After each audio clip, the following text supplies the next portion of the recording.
आज के इस वीडियो में हम आपको एट द पॉइंट ऑफ एक फ्रेज है जिसका प्रयोग किस तरीके से वाक्य में करते हैं ये मैं आपको बताने वाला हूँ। आइए शुरू करते हैं।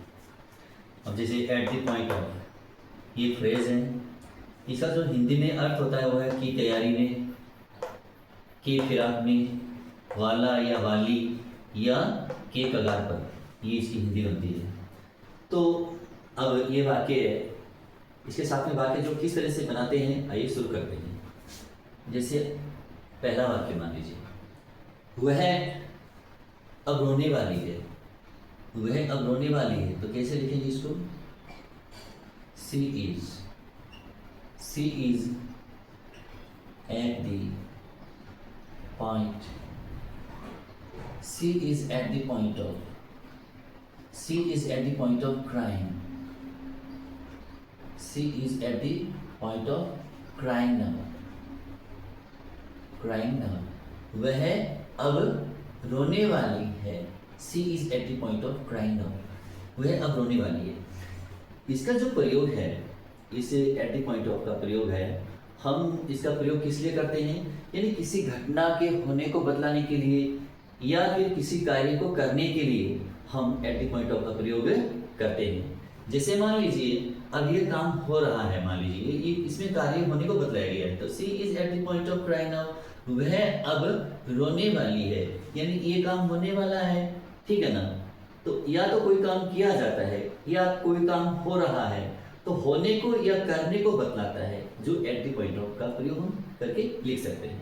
तो she is at the point of crying now, वह अब रोने वाली है, ये हो गया, यानी वह अब रोने की कगार पर है, या वह अब रोने की तैयारी में है, या वह रोने की फिराक में है, या वह रोने वाली है, या इस तरह से रोने के कगार पर है, या वह रोने के बिंदु पर है, ठीक है ना। इस तरह से इसकी हिंदी बनाते हैं। लेकिन जो इसका सही अर्थ है वो है वह अब रोने वाली है।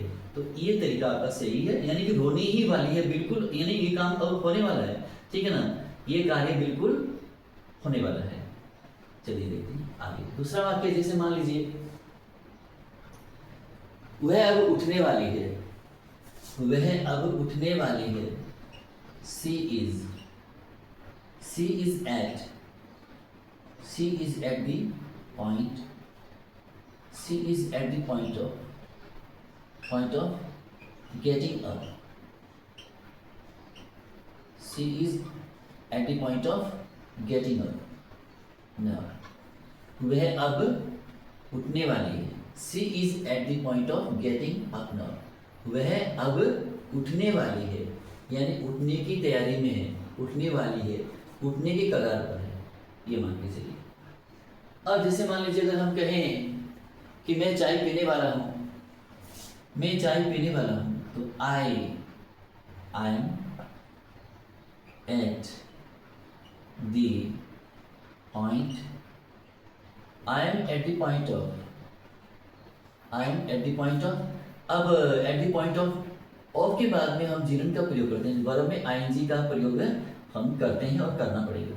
तो I am eight the point of taking, eight the point of taking tea, मैं चाय पीने वाला हूँ। I am eight the point of taking tea, मैं चाय पीने वाला हूँ, चाय पीने की फिराक में हूँ, चाय पीने के कगार पर हूँ, चाय पीने की तैयारी में हूँ, या चाय पीने वाला हूँ, ठीक है ना, वाला हूँ या वाली हूँ, ये दिखाने के लिए हम एट द पॉइंट ऑफ का यूज करते हैं। अब जैसे मान लीजिए कि अगर लिखना है वह खाना बनाने की तैयारी में है या खाना बनाने वाली है, तो इसको कैसे लिखा जाएगा? She is at the point, she is at the point of cooking. अब कुक में क्या होता है? पकाना, तो इसमें हमें क्या करना पड़ेगा? आईएनजी जोड़नी पड़ेगी। अब आगे कोड लिखने की आवश्यकता नहीं है, कुकिंग से ही पता चल रहा है कि पकाने का काम हो रहा है, ठीक है ना। तो she is at the point of cooking, वह भोजन पकाने की तैयारी में है, वह भोजन पकाने ही वाली है, ये हो गया इसका।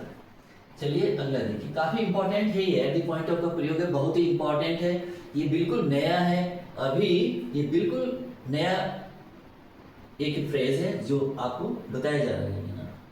अब जैसे मान लीजिए, अब लिखने के लिए हम ये लिखें कि वह मरने वाला नहीं है, वह मरने वाला नहीं है, ठीक है ना। तो इसको कैसे लिखा जाएगा? he is not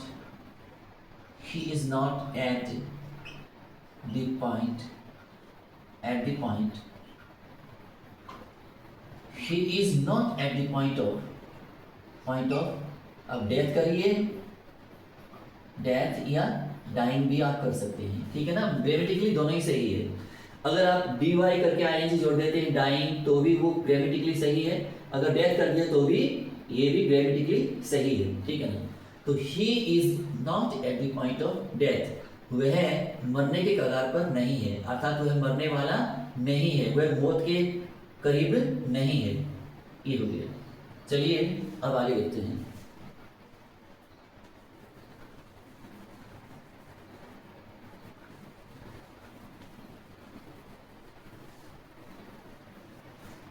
अब जैसे मान लीजिए हमें अगला वाक्य जैसे मान लीजिए बना है, तो जैसे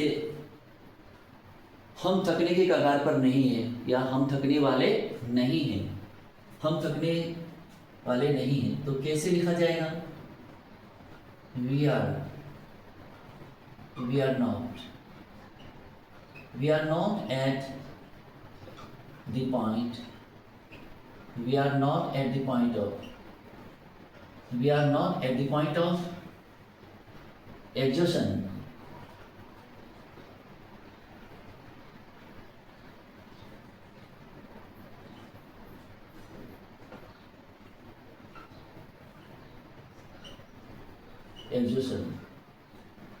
we are not at the point of exhaustion, हम थकने वाले नहीं हैं। we are not at the point of exhaustion, हम थकने वाले नहीं हैं। ये बन गया। अब जैसे मान लीजिए अगला वाक्य हम बनाते हैं कि घर जो है वो गिरने के कगार पर है, ठीक है ना, गिरने के कगार पर है, मकान जो है गिरने के कगार पर है, तो कैसे लिखा जाएगा इसको? The house is at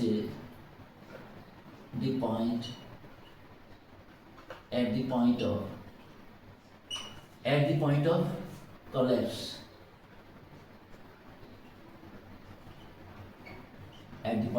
collapse, The house is at the point of collapse, घर जो है ढहने के कगार पर है, ढहने वाला है, घर गिरने वाला है।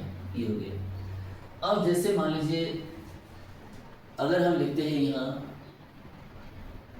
मैं कई बार आने की तैयारी में रहा था, या वह कई बार आने की तैयारी में रहा था, ये लिखना है। तो कैसे लिखा जाएगा इसको? जैसे मान लीजिए वह लिखेंगे तो ही रहा था, तो he had been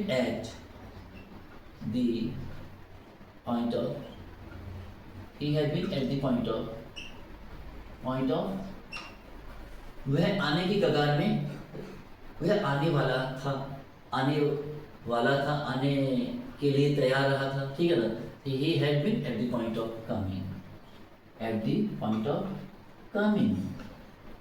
coming, यहाँ आने वाला था, तो यहाँ लिख दीजिए here, ठीक है ना।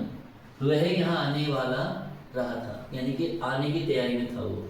he had been, ये तैयारी उसकी उस समय की नहीं थी, पहले से ही चल रही थी, ठीक है ना, वो तैयार ही रहा था काफी समय से।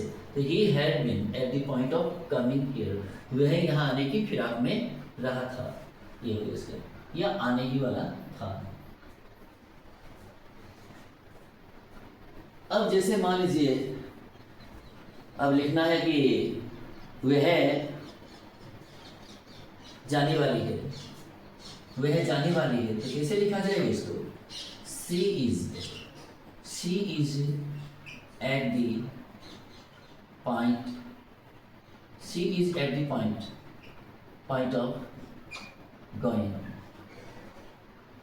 point of going, वह जाने वाली है।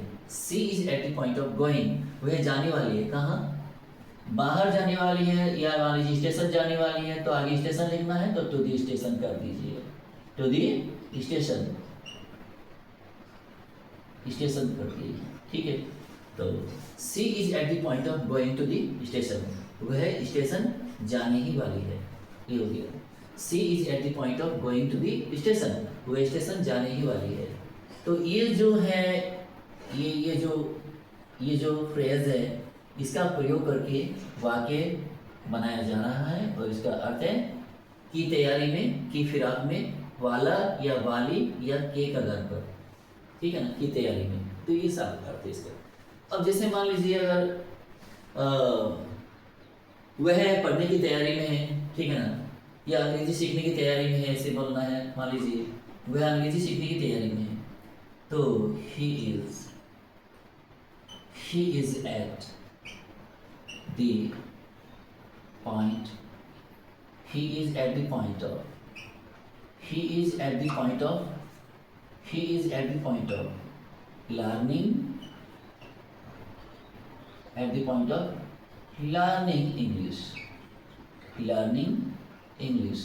वह अंग्रेजी सीखने वाला है, वह अंग्रेजी सीखने ही वाला है, वह अंग्रेजी सीखने की तैयारी में है, ठीक है ना, या वह अंग्रेजी सीखने की फिराक में है, वह अंग्रेजी सीखने की तैयारी में है या फिराक में है या सीखने वाला है या सीखने वाली है। तो यहाँ ही है तो सीखने वाला है हो जाएगा। ही is at the point of learning English, वह अंग्रेजी सीखने ही वाला है। तो आज हमने आपको एट द पॉइंट ऑफ के ये जो फ्रेज है इसके बारे में बताया है, इससे वाक्य कैसे बनते हैं ये भी आपको सरल तरीके से बताया गया है छोटे छोटे वाक्यों में। और मुझे लगता है कि आपको समझ में आया होगा, पसंद भी आया होगा वीडियो। तो अधिक से अधिक शेयर कीजिएगा, लाइक कीजिएगा और मेरे इस चैनल को सब्सक्राइब भी कर लीजिएगा। Thank you so much.